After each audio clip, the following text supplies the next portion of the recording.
Hi, there's something important we need to talk about. It may not be comfortable, but it's necessary. Some of the most damaging threats to women's health come from habits that are normalized, encouraged, or even celebrated.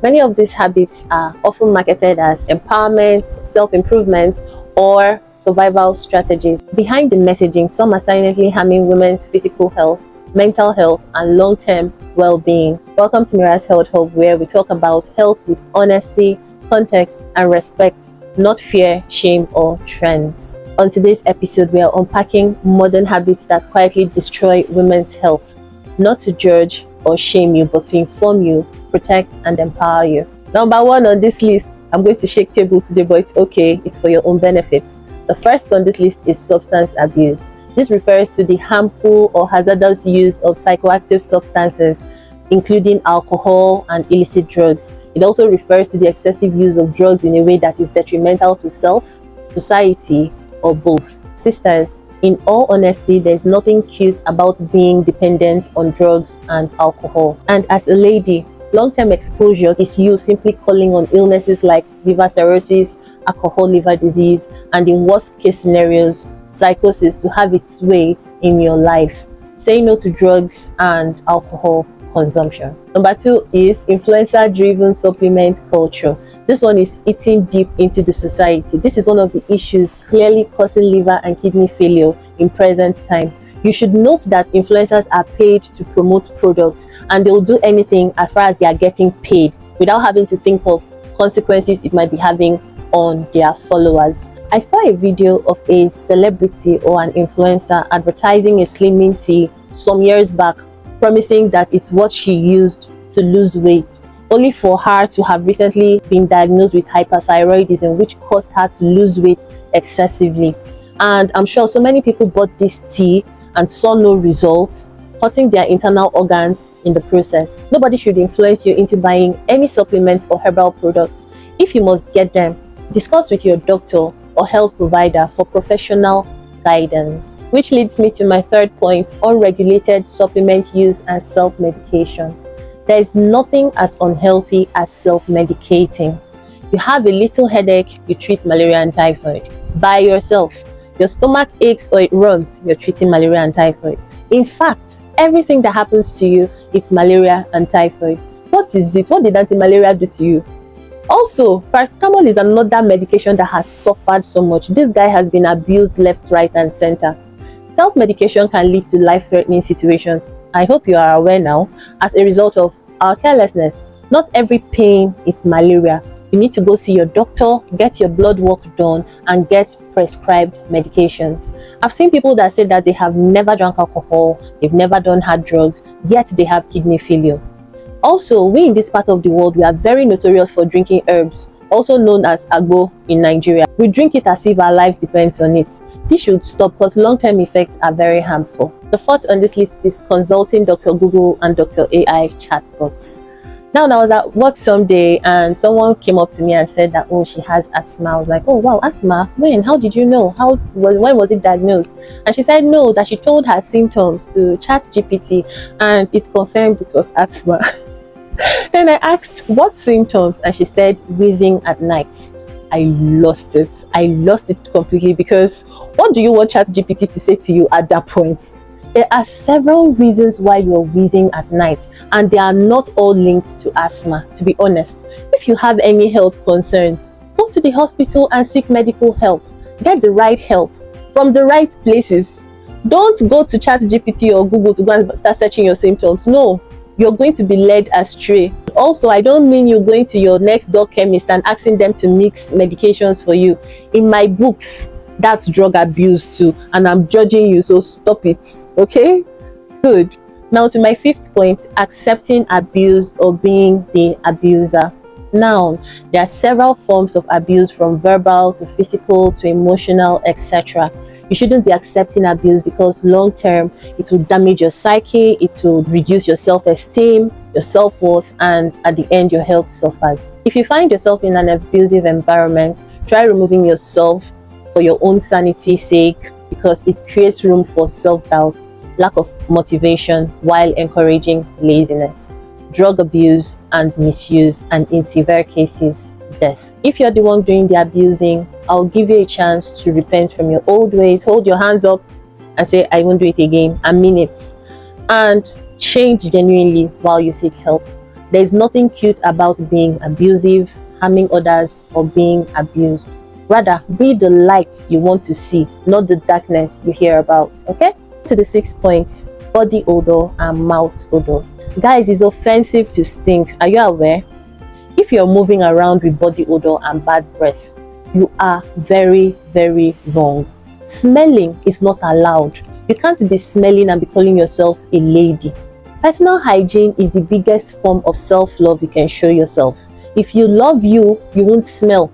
And I don't mean dousing yourself in perfumes, body mist, and sprays. Because if you use them while you have body odor, best believe you only make things worse. Get a good sponge, soap, either liquid or bar, and bath properly, starting from your head to your upper extremities and work your way down to your lower extremities. Get a small washcloth for your private areas and wash with warm water. When you go number 2, wash with water and soap. After number 1, either you rinse with water or wipe with a wet unscented wipes. For oral care, you need 4 basic things: a toothpaste, a good toothbrush, tongue scraper, and dental floss. These are the 4 basic things you need. Some people would say add a mouth rinse, but whereby you cannot afford mouth rinse, these are the basics you need. How to use effectively includes: floss your teeth before brushing, take your tongue scraper and scrape all the dirt and gunk from your tongue, rinse your mouth very well, and then apply your toothpaste to your toothbrush and brush in circular motions. This is what I mean. You brush in circular motions. Brush your tongue as well. Never skip brushing your tongue because you scraped your tongue. You still have to brush that thing out. And after rinsing your mouth, drink a cup of water. This helps to flush down any odor-causing bacteria that is hanging around the mouth. It will flush down into your gut system. The next point on my list is avoiding preventive screening. Preventive screenings are proactive medical tests conducted on individuals without symptoms to detect potential health issues early. These screenings include blood pressure checks, mammograms, and cholesterol tests, allowing for earlier intervention and better long-term outcomes. Now, some people will say what you don't know won't kill you. Well, my dear, that's a lie, because whether you know it or not, if it springs up without timely and adequate management and interventions, life can be lost, and that money you refuse to spend for tests, 10 times of that will be required for treatment purposes. That's why I always say preventive health care is the best form of health care. Don't play with your health, ladies. Don't play. To the next point on this list, I've lost count of the number I'm on. It's skin bleaching. This involves the use of harmful chemicals and steroids to slough off layers upon layers of your skin, all in the name of wanting to be light-skinned. Now, bleaching is one of the reasons skin cancer is on the rise. Chemicals added to these creams used for bleaching has been shown to be carcinogenic. This simply means cancer causing, stripping the skin of its protective microbiome and natural moisturizing factors, thereby leaving your skin open and prone to harmful bacterial invasion, infection, and long-term skin thinning occurs. Also, if you bleach your skin, you will have a very offensive body odor because it gives odor-causing bacteria the autonomy to multiply generously. Say no to bleaching and protect your skin health, because it is the biggest organ you have. Now to my 9th point, excessive skincare products. And I know I'm on this table, okay? I am on this table. I know my flaws. I know where I stand. All right. Now, this touches home for me because I'm a skincare girly. But what I've gotten to understand is what you actually need for your skin to do right by you is a combination of intentional actions from the inside out and not topically alone. Actions like adequate hydration, eating a healthy, balanced diet, and a simple skincare routine, which should consist of your nourishing moisturizers that contain humectants like hyaluronic acid, glycerin, and panthenol, which is vitamin B5. Also, you should have emollients like ceramides, shea butter or jojoba oil, and occlusives such as beeswax. These are what your skin needs on a daily basis. Then, if you have situations like hyperpigmentation or acne, go for options that target those concerns and keep it moving. You don't need a bank-breaking 10-step skincare routine for your skin to pop or look great. There's actually beauty in simplicity, and I have learned that firsthand because my skin has not looked any better. I'm not wearing any form of makeup, and my skin is doing very, very well. Now to the last point on today's video. If you watched this far, you're a rock star. You're a real rock star, because I know I'm all over the place in this video, but hey, the work must go on. Always read the ingredient list of products you are buying, from skincare to healthcare, supplements, medications, snacks, food. Read. The little 2 minutes of reading through an ingredient list can save you years and years of pain and financial expenses.